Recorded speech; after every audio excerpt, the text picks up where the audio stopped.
Hey, what's going on, everybody? Welcome back. Just want to give a quick review for the movie Joker. I happened to see it today, so I want to do this real quick while I kind of had everything fresh in my mind. Um, Before we get started, don't forget to hit that subscribe and give us a like.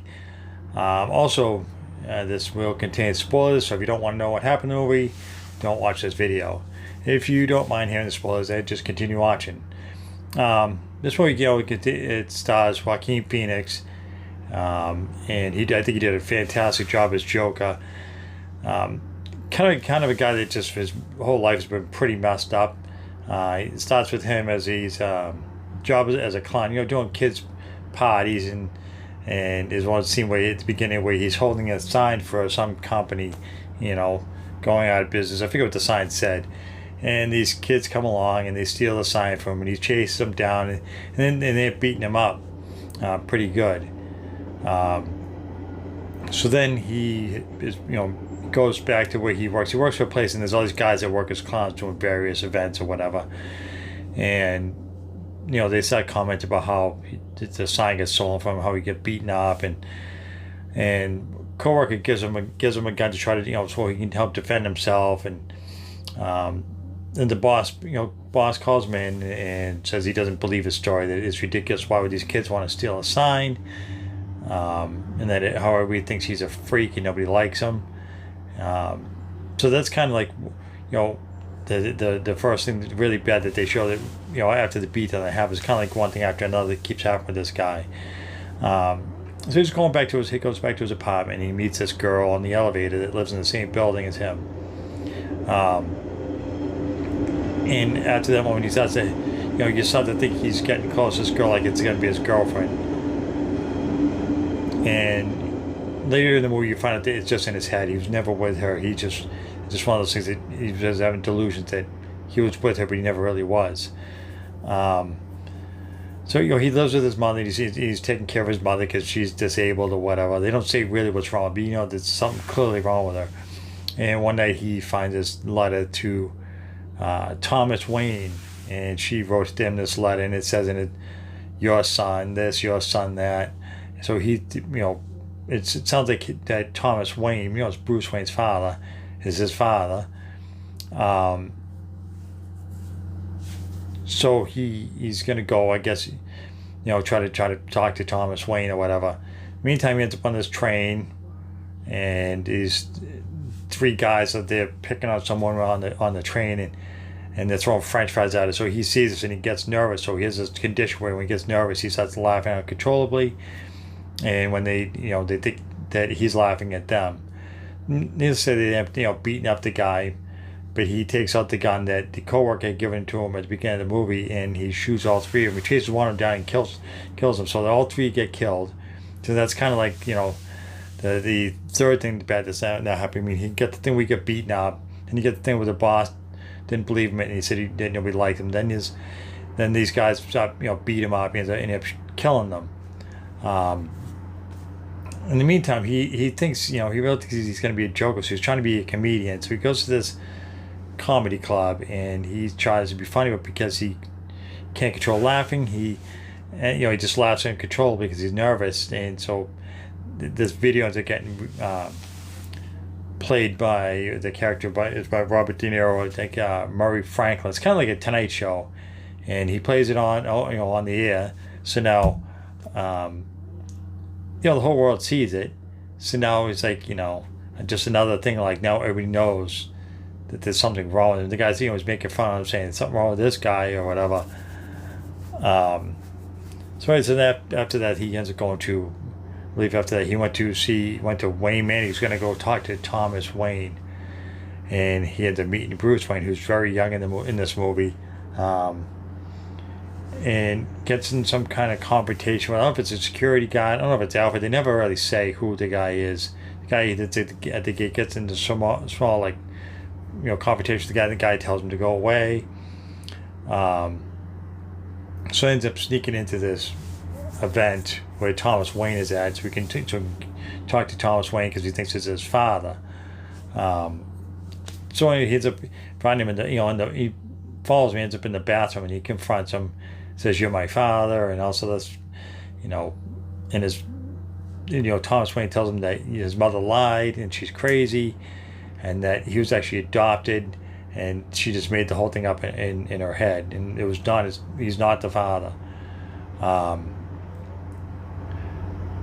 So then he ends up going to a mental, the mental hospital where they said his mother where Thomas Wayne had said, your mother was at a mental hospital. She made the whole thing up. So he goes to the mental hospital and he gets these tries to get the papers, the information from when his mother was there to find out if the story is true or not, that what Thomas Wayne had told him. Turns out that, the father, ends up getting in a fight with this guy tells him, he's got the paperwork and that she was there, and finds out that he's her son, that was supposedly abused, and he ends up getting in a fight with this guy, ends up stealing the papers from this guy, with all the information, her medical records, and finds out that she was indeed, a patient at Arkham. They call it a hospital, but it's supposed to be Arkham Asylum, Arkham Hospital, and that she was crazy. And he's reading all these stories about how he was abandoned, how his mother's boyfriend was abusive, and how they found him chained to a radiator, and that his laughing condition is caused by the abuse that he suffered. And then he realized he's never been happy ever. And she always thought he was always a happy boy, but he was laughing because of the abuse. So it was like a reaction to the abuse that he had suffered. In the meantime, he ends up getting a call from the Murray Franklin show, who played the video clip on the air, and gets invited on the show. So he ends up going on the show. And when he comes out, he's got the outfit on, he's got full makeup on. He ends up talking he's not joking, he ends up being very serious, and starts blaming the rich and how everybody ignores him, and all this time that nobody's even noticed that he's there. So he says that Murray Franklin, it's like a Tonight Show type of show. So he ends up yelling at him, and ends up killing him on live on the air. And people start freaking out, and he ends up getting arrested. So after they get he gets arrested, they drive him through the city, and there's all these rioting going on because they believe it's all his fault for the rioting. So as they drive through the city, there's an ambulance that has been stolen by one of these rioting people, driving the police car that he's riding in, and a couple of the rioters pull him from the car and kind of save him.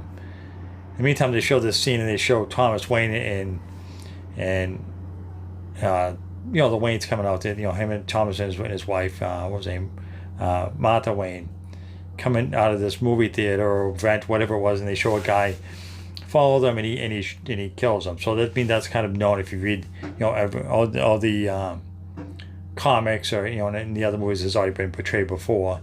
So that's the scene where Bruce's parents get killed, and then they go back and they show the Joker on the hood of this police car, and they're all kind of cheering him on. I mean, the Gotham's just a mess. There's this rioting going on. There's fires everywhere.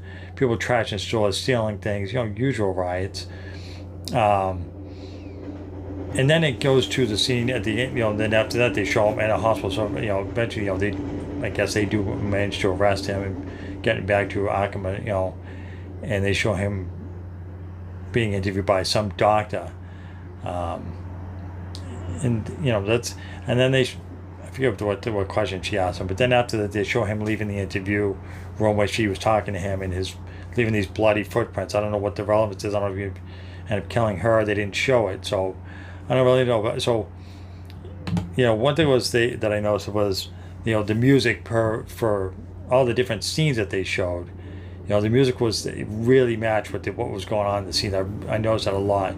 Really dark. It was really, really gritty, and the music, it was just, I know I already said it, but the music, it was really, they made you notice that the dark music that went along with all the different scenes. As for a sequel, I don't know, kind of where they showed the Waynes getting killed, and that's where Bruce Wayne grows up in front, and becomes Batman, and they show Wayne Manor, and but they don't say it's not a DC movie, but they I didn't see it play at the beginning of the movie, I didn't see it at the end, and it said nothing about DC. So I think it's supposed to be a one and done. I don't know if it's gonna be, I know, who knows if Joaquin Phoenix says he has to come back for a sequel. I don't know what they would do with that. I have no idea. But where they tied the Waynes in so much of this movie, it'd be kind of hard to not have something additional after this one. So I guess, we'll have to wait and see. I'm sure nothing, if it happens, won't be announced anytime soon. Anyways, that's just kind of my ramblings about this movie. I thought it was a pretty good movie. I'd have to get an 8 out of 10. Joaquin Phoenix, again, did an amazing job. If he doesn't get an Oscar, I'd be really surprised. Anyways, thanks for tuning in and listening to this. Again, if you like this video, hit that subscribe. Give me a like. Until next time.